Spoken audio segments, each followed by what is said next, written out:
ఆయన బాధింపబడి, ఆయన దూషింపబడి దూషణకు ప్రతి దూషణ చేయలేదు.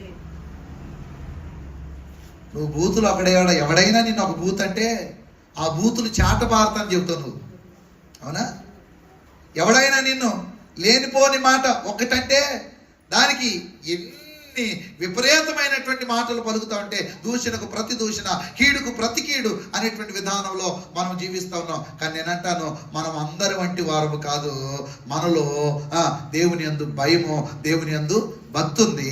భక్తి కలిగిన వారు ఎలా జీవించాలో, భక్తి లేని వారు ఎలా జీవిస్తారో అనేటువంటి విషయాలు బైబిల్ గ్రంథం ద్వారా మాట్లాడుతూ ఉన్నాడు దేవుడు. నేనంటాను, భక్తిహీనుల మార్గం చేరొద్దు. ఎందుకనంటే భక్తిహీనులు ఎలాంటి వారనంటే వారు ఇతరులకు కీడు చేయిందే అశాంతిని సృష్టించడమే భక్తిహీనుల యొక్క పన్నాగమో ప్రయత్నమో. నేనంటాను, నీ ఇంటిలో నీ ద్వారా అశాంతి వస్తూ ఉందంటే, నువ్వు ఉన్నటువంటి ప్రాంతంలో ఏదైనా అలజడి రేగుతుందంటే లోపం ప్రాంతంలో లేదు, లోపం ఇతరులో లేదు, ఆ అశాంతిని సృష్టించే నీలోనే.